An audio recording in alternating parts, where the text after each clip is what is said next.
The off-road beach at Sandy Neck is now open to Trail 6. To find out more, we chat with Sandy Neck Beach Park Manager Nina Coleman on this episode of Barnstable Today.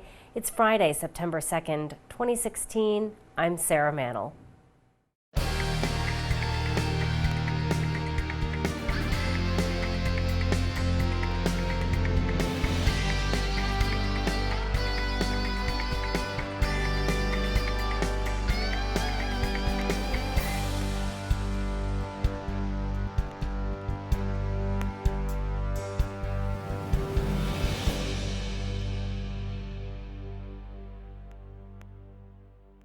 Of course, it's Labor Day weekend, but just because it's Labor Day weekend does not mean the summer season is over, not by a long stretch. But let's talk about, first of all, the off-road beach is open all the way to Trail 6, correct?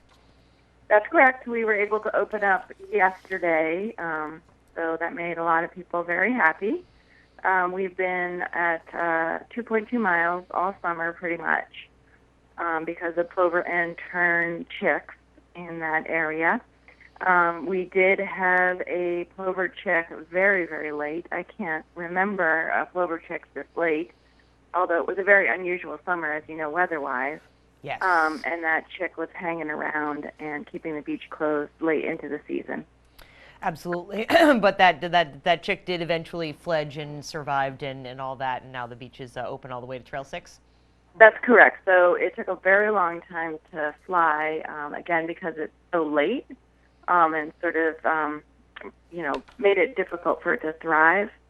Usually they fly or fledge within 26 to 28 days, and this guy waited all the way to 34 days. So it was frustrating for everyone, Absolutely. staff and folks on the beach, for it to drag on as long as it did. But yesterday it did fly 63 feet. It's got to fly 50 feet, and I observed it flying 63, so we called it a day and opened the beach up. Wonderful. And of course, we've, as we mentioned, we've had so much sun, so much hot weather. I'm sure that the beach, even with the small amount of road that was open, was probably very busy over the summer.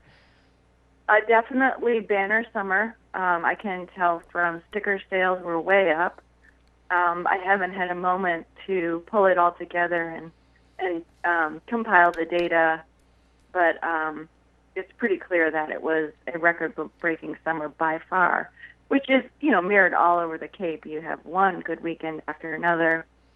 I'm sure that revenues and use of the Cape was up across the board, and likewise at Sandy Neck.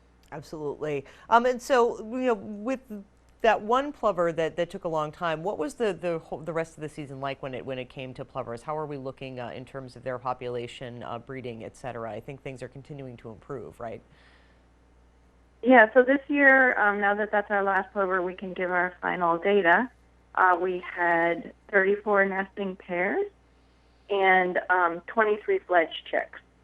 So that is not, the target is 1.5 chicks per pair. That's what the state wants. So we were below that this year. Would have been nice if we had fledged, 50 plus chicks, and we only fledged 23 chicks. Right. A lot of issues. Wasn't one thing this year. Some years it's like one topic, but this year it was there was coyote action out by the point. There was a lot of fox in the middle section of the beach. We lost a lot of chicks, presumably to seagull predation. That, again, happens overnight, so we can only assume it's seagulls, but we've definitely seen them going after the newly hatched chicks. So a lot of different predation events and topics that kept our fledge numbers low. For instance, to kind of make a comparison, again, this year we had 34 nesting pairs, 23 chicks fledged. Last year we had 37 nesting pairs and 55 chicks fledged. It's not consistent. It bounces around. When you look at the data over 15 years, it does bounce around a lot. So, as long as we can get those numbers back up in future years, we're still going to be doing okay. Absolutely, and really, not too terribly much needs to be done to encourage it. It's just a matter of making sure that their nesting grounds are safe and protected. Yeah, I mean, there's definitely management things that we can do, but it is really challenging. Obviously, by law, we need to make sure that humans and pets aren't causing these numbers to be so low, but on Sandy Neck, that's not the issue this year, or really any year, because we keep humans and pets away from our birds. But the predation, there's different techniques like the exclosures help. Sometimes they don't help. But there's a lot of talk in the, bird monitoring scientific community about different ways that we can improve those numbers. Wonderful. So let's talk a little bit. Of course, it is Labor Day weekend, the last quote unquote official weekend of the summer, but that does not mean that the fun stops at Sandy Neck. So let's talk about, what happens to the beach after Labor Day weekend and what opportunities are available for people who might want to go out and have some fun on Sandy Neck. Yeah, so I'm a firm believer that the best part of our Cape Cod year is after Labor Day. And, it's Sandy Neck. It is stunning, really and truly beautiful out here in the fall. It becomes almost magical with the birds flocking up. So just, thousands and thousands of flocks of different species of birds. And, sparkly late summer, early fall sunshine off of, the vegetation that's changing colors. It's just amazing. So, activities continue, certainly out here. Our off-road beach will still be busy right on through till Thanksgiving. Our prices reduced significantly after Labor Day. That Tuesday after Labor Day, we'll have a $25 permit for Barnstable residents and a $50 permit for non-residents. So that's a really good deal.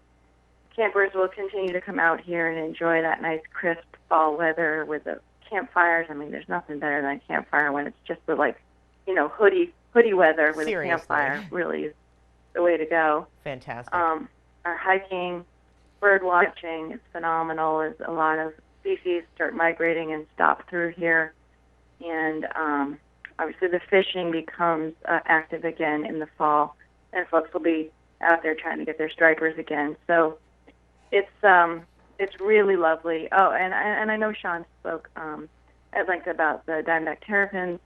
Those hatchlings are out and about. So hiking is really fun because we have so many of those guys crossing the trail. So lots going on. We'll be doing hikes, professionally led hikes this fall. People can look on our website. And I know another thing to mention. Go ahead. The cranberry bogs will be ripe and ready to harvest, as well as our beach plums. So we'll have a lot of that activity as well.